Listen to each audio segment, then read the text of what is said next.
Hey guys, welcome back. I got a new project, something I think is a little bit different, and I've been looking for something a little bit different to do, and this was recommended by a buddy who builds a lot of science fiction related models. So, welcome to Maschinen Krieger, which is something I never even heard of, but it's by Hasegawa, so you know it's a good kit. It's a huge scale, it's 1/20th scale. I've never really built, well I built 1/16th, but it's a scale I don't really work in, but basically they built a whole world around a very bleak future for humanity where we've destroyed the Earth, left the Earth, come back, and here we are fighting wars again with these futuristic fighting machines. So I figured I would give one of these kits a try. They're supposed to be very nicely done kits. I liked the way this one looked. Had a cool rotary cannon, which is why I picked it. And this is an anti-gravity armored raider, so this is kind of like a flyer. It just looks like it has a lot of potential for fun building and cool things that we can do. So this project that I have envisioned is going to be building this aircraft thing. I ordered a variety of diameters of acrylic rod because I wasn't really sure what size it is, but we're going to model it in flight. I picked up some of these basswood rounds at Michael's. We're going to put them together. We're going to use them as a basis to make a nice base for this thing. And this is going to be kind of a, well, we'll work on it later. We're going to put them together, give us a nice sturdy base to drill, put one of these acrylic rods in, and we're going to support this plane on this. It's not going to be wood. It's going to be all finished, though. It's going to look like mountaintops or something. We'll figure it out as we go. So it's going to be a fun project, but let's start with the unboxing of the kit, because I've never seen one of these before. They have these, and they have like armored suits that people wear and all sorts of stuff. So let's just take a look at what we've got in this kit. Yeah, I know this is not a hobby knife, but forgive me here for the purposes of opening bags and everything. So we've got 2 bags of parts, not a lot of parts. We've got, what is this? Let's see, so decals. We'll look at decals in a minute. Boy, I wish that this was all in English so I could read all about it. It looks like they have some actual, aircraft with camouflage schemes and pilots' names and everything. Bomber Cat. This is decal placement, I'm assuming. And color references, which are kind of cool, but I'm doing this completely differently. I've already decided also that I want to experiment with some different Vallejo colors I got to do sort of a sky-colored camouflage before I throw it on a Warhammer model. So, lots of different reasons we're doing this, but definitely want to incorporate these cool decals here. Those look awesome.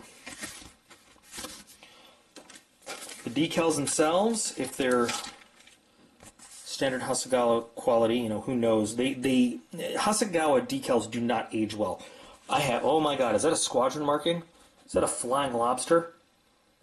I have no idea. I need to know the storyline of this whole thing. Why flying lobster? I want a flying lobster. That's awesome. This is going to be a flying lobster. We've got our markings there.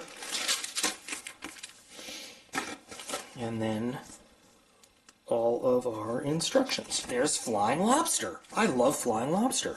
So we've got our parts diagrams for Japanese use only. Does anybody speak Japanese? Want to translate that? Be cool. Standard Hasegawa instructions, just black and white, or rather grayscale here. It doesn't look like a really super complicated build. I mean, not a whole lot of parts overall. Decaled instrument panel, and in 1/20th scale, that should be pretty good looking. I'm not going to do any scratch building. I'm not planning on it or anything right now. Just building this right out of the box. I would love to know what this is a rough translation for. Actual feeling goes out when the painting of clothes adds a flat base. But you got a pilot guy. Oh, yeah, that's a squadron marking. Look at that. They're flying lobsters. Choice of helmets and stuff. Only visual weapon system I see is that rotary cannon, so we'll just have to make sure we detail that out pretty good. And that's about it. Looks like a pretty simple build. Let's start looking in the bag.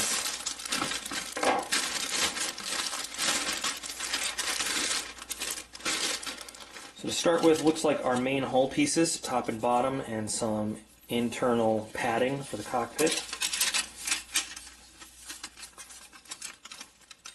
What's funny is this is a 1/20th scale model, and it's probably smaller than most 1/32nd scale and a lot of 1/48 scale planes I've built. But panel line detail's really nice there. That's going to look really good once it's washed and everything.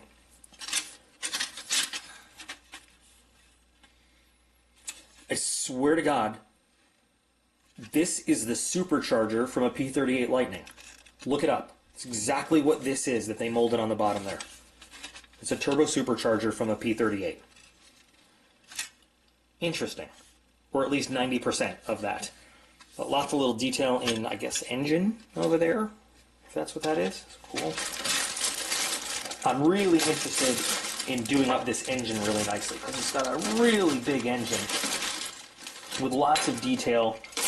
And it looks like, if you look on the box, like a big afterburner, you know, turkey nozzles and all that. That's going to give us so much opportunity to do a lot of work with metallics and stuff that's going to really stand out. That's going to be awesome. So, here's some engine pieces, cockpit interior.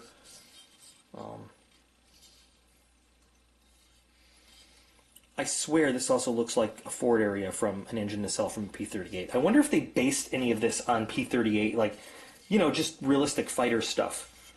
But I don't see any flash. I don't see any ejector pin marks, anything horrific to have to clean up. Big engine parts there. Ah, that engine nozzle, that's going to be so detailed. It's going to look so good. Lots of pieces. That, I mean, and I don't know what it is, but doesn't that look like a leaf spring from a vehicle, from a truck or something? That's interesting, the way this is all going to go together. I can't wait to see it when it's all finished. Just some more detail pieces, engine parts, intake, big old cannon parts, and such. Assuming this is probably a pilot's seat that came off the sprue. And then the figures, those are big. Those are big, big figures. So I'm going to use the same technique I use when I paint my little Warhammer figures for painting these guys in terms of skin tones and washes. And he's wearing a G-suit. That's pretty cool. I don't know if I want to have his face exposed or if I want him to wear like a cool flight helmet. And I guess this is a little maintenance worker, a little female maintainer or something. Crew chief. I don't even know if we're going to build that because we're going to have this thing flying. I don't know if there's any capability, if they give you all this detail on the guy, I'm not sure if there's capability to display the cockpit as opened, or if you just glue it shut or just leave it open as a panel, or how that goes. Well, no, it looks like the cockpit can open and close, so we might spend a little bit of time detailing that up. Maybe adding a little bit from just spares boxes and stuff inside the cockpit to make it look a little bit. I mean, I don't know what it's going to build out to be yet, but we want it to look cool. So this is a kit I'm really looking forward to building. I think this is going to be a ton of fun. I hope you guys are going to have fun watching along with me. Can't wait to get started on this. I just want to get it built. Now, the challenging thing is going to be finding the right place amongst all this going on. Number one, choosing the right size acrylic rod. So this is, I think, 1/2 inch, and a 1/2 inch right away is going to be too big. That's going to be way too obtrusive. This is 1/4 inch, and what is this? This is 3/8. I think 3/8 is going to be the way to go for this particular project. Yeah, I think that this will give us a good sturdy base, but it will also not be too big. Actually, it looks like, I don't know, that might be a great place right there to insert the rod. Again, I got to see what all goes in. There's some pin marks there, some locator marks. I'm not sure what this thing is supposed to be, but maybe directly through the bottom of there. And then we take some styrene tubing and make a collar for this to fit in right under there. Maybe. Or we action pose it like it's flying. I don't know. We'll figure out those details as we go. But it really looks like this is a good size rod to use. Not too big, not too small. Sturdy, will hold the whole thing up even if it has some weight to it. And it'll give us a nice, good hole to drill through these wood blocks together to fit that in, and I think it'll work out well. So I guess now I need to prepare my work area, figure out what I'm going to need to start building. First, we're going to have to assemble our pilot and get him all painted up, and then work on the interior of the aircraft. It's been a while since I worked on this, and a little bit, but anyway, I got a little impatient waiting for the camera to charge. So I did a little bit of assembly here on the cockpit. Not much, just a little bit. And I did a little bit assembly on our pilot. Not much, just a little bit. You can see there's some basic fit problems there. Now, when he's sitting in the chair, you're not going to notice any of it at all. Because he's going to be contained within. And if you get the upper fuselage part, you'll see you're really not going to see much of him in there at all if you've got that canopy open. I mean, I'm not going to leave it like that. I'm going to fix it up anyway. But as is, it's pretty decent. Not much. But before we get to working on anything else, before I forget, I need to start making arrangements to put our display rod in there. Because if I forget that, it'll just be kind of a big hassle to do it later. So we've got the acrylic rod. We've got our spacer that's going to go inside to help us stabilize. And I'm thinking I want this.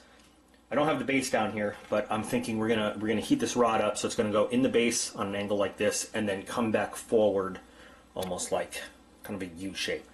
So it's not gonna go directly in the bottom of this. It's gonna go just slightly forward. So what I need to do is just make myself a little marking here, and now if we want to make it look cool and like flighty, we can do it on a little angle so it's flying. I don't want to get that fancy into it.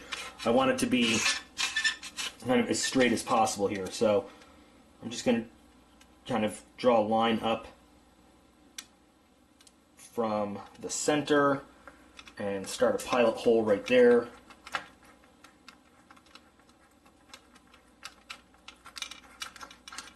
That's going to give us the positioning to where we need to place this collar that's going to sort of support the rod inside, so it's not just the rod being jammed up in there.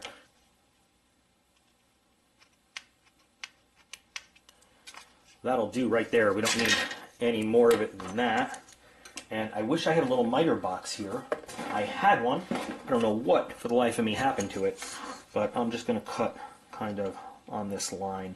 I'd rather cut a little bit more and be able to sand it down than cut, too little. And this may not be perfectly even, again, because, wish I had a miter box, but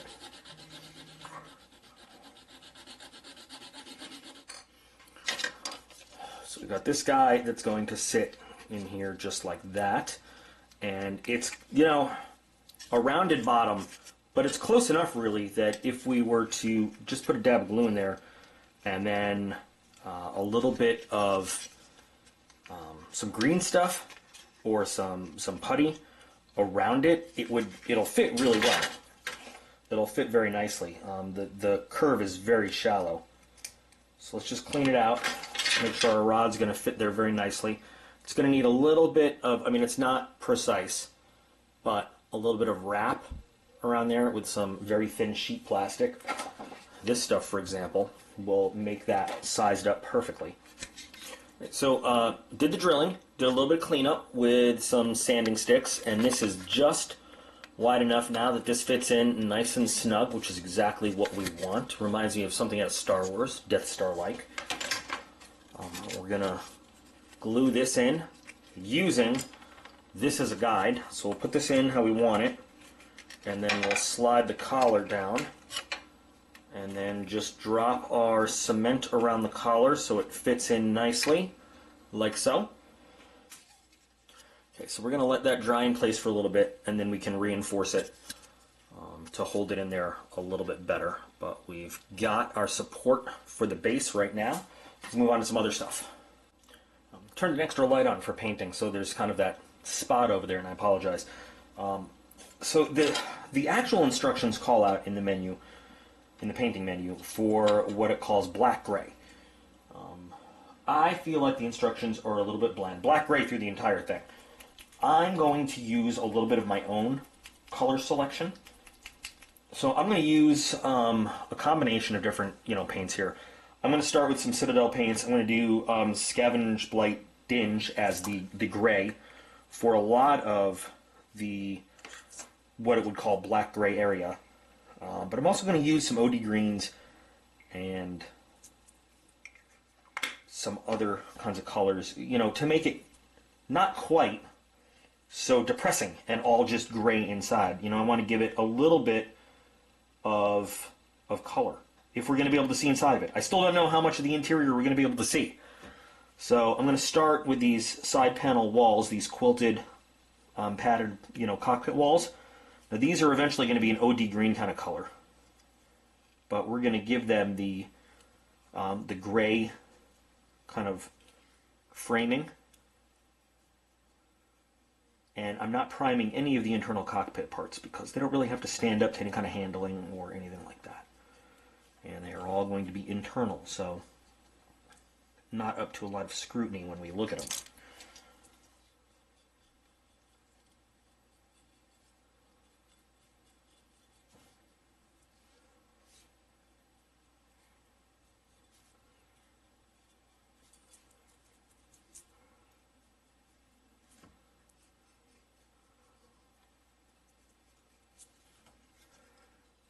I think we're going to do most of the cockpit interior in the dark gray, but we are also going to, you know, pick out some other color items. Now we're probably going to have to do a couple coats. We also want to weather it out a little bit, like it's been a cockpit that's been walked in and stepped on, and not just something that's been painted. Thought about doing the airbrush on this, but it's been a while since I painted with brush, you know, doing the details like this. So I'll let that original color dry and go for another coat of the dark gray. We'll pick out a color for the seat, we'll pick out a color for the cushions, the controls. Notice there's no decals for any of the instruments in here at all, which is kind of odd. But we'll really kind of bring this to life with different colors since there's not a lot of detail in there. So here is just, you know, nothing too fancy because there's not a lot of detail on this seat or in this cockpit. So I just threw some colors on there to make it stand out a little bit, and you can see how our pilot figure is going to sit there. Now I haven't done any washes or anything, or any dry brushing or any weathering, but just like I said, some color to bring it to life a little bit. Actually, I still have to do the control handles there. I went with Green Sky Vallejo for the you know, I used Green Sky from Vallejo for the padding and for the side cushions, Mephiston Red from Citadel for the main headrest, Blue Titanium and Gunmetal for the seat supports. That's Refractive Green from Vallejo for the main seat. And you know, now I'm just going to do some washes and some dry brushing to add a little bit more depth and a little bit more detail to what is a very sparse cockpit anyway. And then we'll move on to do our figure. Alright, so pilot is done. Nice highlighted flight suit and everything. A little bit dirty. He's been flying around doing his thing. Didn't do much in the back because you're not going to see it. But his helmet is all detailed out. I just picked some colors that I liked. I used a nice metallic glossy black for the visor, very flat NATO black for the mask, and just two different colors of blue. So I think this came out pretty nice. The cockpit tub looks good. I used some clear flat on the cushions and the side cushioning, you know, just to give it a different sheen than everything else was going to get, so that it would look a little bit different. And this is ready to install. What I've done in the meantime is I took some perfect plastic putty. I know it's a messy job, but no one's ever going to see that. So I put it all around the collar we're going to use to hold in our acrylic rod. It really fits nice and tight now because I took the thin plastic stock and I put 2 layers in front and back and anchored that in really, really nicely. So this is ready. We can just cover that up now with no problems. Also, used our gray for the top of the cockpit where everything's going to get covered up. So I guess we're ready now to mount our seat into the cockpit. And it's just got 4 little mounting areas.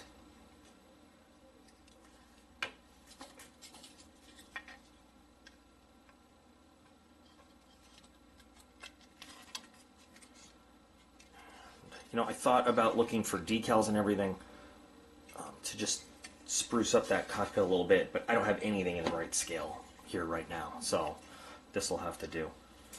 And then here's what our pilot figure is going to look like seated in there. It actually looks pretty good. This lighting's not the best right now. It'll look better when I do some shots during the day. I just wanted to come outside so you can get a real sense of the detailing done on our pilot and our cockpit tub here. He's looking pretty good. Pretty good indeed. You know, when I'm working, I usually have a light shine directly on everything so I can see really well, but it doesn't really work so well for the camera. Once the last few elements are done for the upper fuselage, we'll be ready to seal him into his aircraft and move on. So I jumped the gun a little bit thinking that we were ready to just close this fuselage up. There's a few more sub-assemblies that need to be done.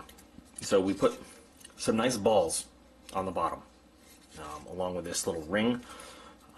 Looks like what I'm thinking are mounts for the gun, right up here forward of the cockpit, and some structure to hold the engine in, and some, you know, venting in the back, some little pieces here. We already built the engine, so that's done, and then we're going to move on to put some details on the top half of the fuselage before we actually mate them together. So I was a little bit wrong. Now, these instructions, the pictures are very clear as to what pieces you need to use. They're not always as clear as to exactly how those pieces fit together or exactly where they go. Now, Hasegawa kits, again, excellent quality in terms of the fit of the pieces, but with this particular kit, sometimes it's a little challenging to figure out exactly where that specific piece fits. Got about a 90% solution here on the instrument panel, which is pretty nice. Little cleanup work to do there. Some clear gloss on the instruments themselves. The decals, like I said, they were old. Hasegawa decals do not age well. They cracked up a lot, so I got to do some touch-ups here and there on them. But we'll gloss them in and then do like a top coat overall for everything. But not bad, if I can get it to focus, on the decals itself. And then we'll weather up the instrument panel a little bit. Now, I've got the engine mostly done too. I worked on this. This again, I'd say this is like a 98% done. Just, you know, there's really no good instructions, no painting callouts for how to do this. So I really like doing engines like this just because with all these little details, you can just sort of pick things out and make them what you want them to be. I lost some of the color detail with the black wash I put on there to make it look very grimy, but it's you know, it's enough to make it really noticeable. And when it's all said and done, the way that this is going to fit into the model is going to be right about there. So when the rest of this is in a camouflage scheme and that's sticking out, it's going to be enough little pop of color and metallic to really make it stand out, but not so much that it's like, whoa, what's going on there? So, not a lot of detailing on the engine, but there's still some other parts that's going to go on the bottom. So, we've got some controls in here, and a little hard to see with the lighting again. Easier for me to see while I'm doing it than for you to see when it's done. But we've got what looks like some radio controls or something on the one side, and just a big bulky thing. We've got a rotating hinge for the canopy when that's all done, and just some various parts to fill in to seal up some details on the inside. We are finally, though, I think, ready to assemble our main sub-assemblies here. So we've got the bottom, we've got the top that's going to fit there, and then we've got our main engine assembly, and I'll continue working on this thrust cone a little bit once it's in there. I'm going to put this together finally, yay, and we'll get a sense of what this is all going to look like put together. So I have the engine mounted here. As we're getting ready to fit the fuselage halves together, there's some pieces that I think are going to be easier to fit in now before putting them together. Now, there are some what appear to be, I don't know, engine parts or whatever. These parts here, they look like shock absorbers or something. I'm going to paint these separately and then fit them in once the main paint job is done. But got the control panel done with some Alclad clear gloss on all the instruments. Everything's done. So the cockpit, all a mix of MIG paints.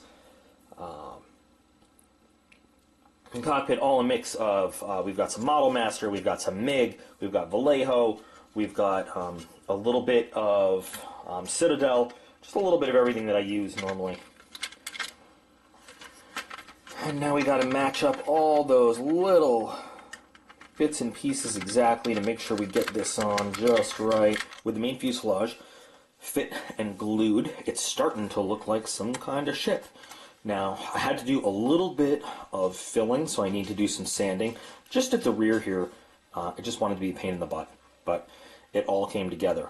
I did jump ahead just a little bit, because you know how I do that, even though I shouldn't. And I worked on the interior of this canopy here. And I didn't know what that was. I decided that was some kind of view screen for the pilot in there. So I did this cushion in the same colors as the headrest, and then again just went and weathered up and did some detailing in different colors. Colors that would match colors we already used on the interior of the cockpit here. So I just wanted to see how that was going to go so that I could start preparing, you know, my plan, my thoughts for painting and everything. But what's really cool is now we know that we've got a canopy that opens and closes. So I like that. When it's all done, we can take a good look inside. So now, after I get the sanding done there, there's a number of pieces that, small pieces that kind of would extend around the engine and everything. I don't want to put any of that on until I get all the painting done, because I want to be able to wrap this engine very neatly and cleanly so that as I do the airbrushing of the main paint colors here, I could just cover that up, mask that very nicely, very completely, and not have to worry about getting any overspray or anything on there. So there's a few steps of exterior pieces that need to go on here.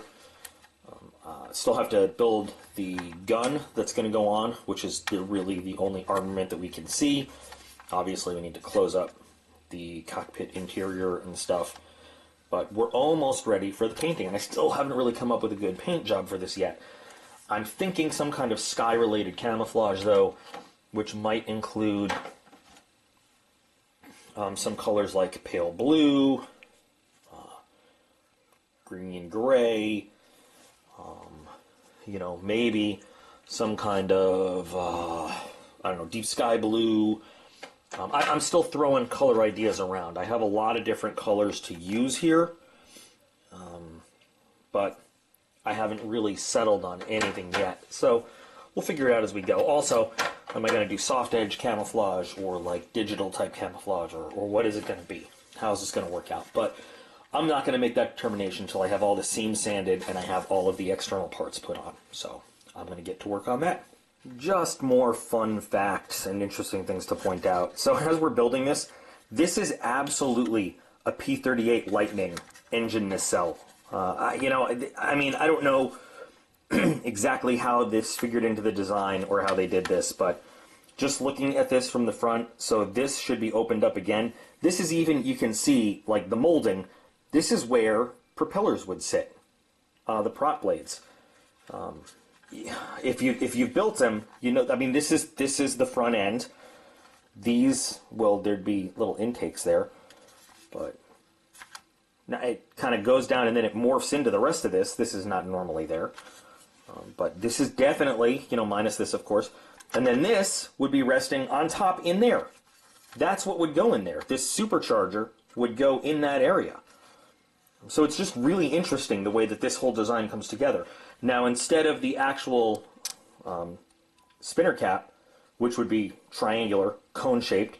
You know, it ends in this, but it still has, you know, the holes where the propeller blades would come out of. Really weird, but kind of cool to see maybe the whole, you know, people coming back to Earth and using this old technology to build new things. You know, however it is, however it plays in this world, because I'm not really that familiar with it. Here's another really interesting find. So this little piece right here that sits on the side, this is a 1/72 scale bomb rack, a triple ejector rack. This would sit on a modern U.S. fighter plane. And here's another, well, here's a 1/48 scale, slightly different model, you know, different version of it. But it would sit and it would carry bombs. And it will hold 3 of them on a particular station. And it's just, it's really interesting to see the way they're taking different parts and just using them, you know, from other kits and using them to kind of detail out this thing. So, cool. Another pretty cool piece. This is an aircraft landing gear, also in, I would say, 1/72 scale. And from the look of it, probably Navy, because this would be the catapult bar that comes down to attach to the catapult. You know, I couldn't tell you exactly what it is, but, you know, it's got a little modification to it to make it fit into whatever is going on here. But cool, more pieces to identify from other stuff. And there's a really interesting way to use a 1/72nd scale landing gear on a 1/20th scale model. To be what? I don't know. Maybe that goes to part of the gun, as part of like the gun mount. I'm not sure, but there it is. I'm at a point now where I have done all of the assembling that I am going to do on this guy prior to painting. There's a lot of little pieces that are going to go on afterwards, but we've got the basic shape of it. Now, I assembled the gun. There's another small assembly that's going to go there. It'll go on after painting. This gun is actually removable right now. It's not fixed in place. It's just kind of dry fit in there. So I could get an idea of how it's all going to go once it's done. So I'll paint that separately. But we are basically all set already for this to get its primer coat, and then its pre-shading, and then the actual paint job that it's going to get for the whole thing, which I still haven't figured out yet. I haven't. But in the meantime, I took this to my shop at work, put it on the drill press. I put the hole in here, so I know it's a vertical hole, and we've got, you know, that angled hole in the ship. We'll see how this is all going to. I have a plan for this. We'll see how that all works out later, and this whole thing is not going to be used. In the meantime, I had glued this with some very heavy-duty bonding stuff just to make sure it holds nicely tight. I used the same screws that you would use to anchor drywall into 2x4 studs when, you know, putting up walls, and use that to anchor the pieces together. This one needs a little bit of sanding because it didn't want to, for some reason, seat all the way in. So I will just sand that nice and smooth so it sits perfectly flat on the ground. We'll have some fun decorating this up when it's all done with some rocks, with some terrain, to make it not just look like 2 pieces of wood, but some actual, you know, ground that it's flying over. I think for a part 1 of this video, we've got some good work done. We've got all of our interior nicely detailed, ready to go. I'm going to take a little bit of double-sided tape, and I'm just going to stick it around the edges there real good to make sure that it seals it and we don't accidentally blow anything in there as we're airbrushing. I'm going to wrap up the engine so that, you know, we keep all that detail there. And if you join me for part 2 of this whole video, you will see me prep this for painting. We'll get our primer coat on, we will do some pre-shading, and then take it through our camouflage, detailing all the little pieces, everything else that we're going to do to finish this, weathering and everything, and then mount it on our base after we finish that up. So thanks for joining me for part 1 here, and we will finish this up in part 2.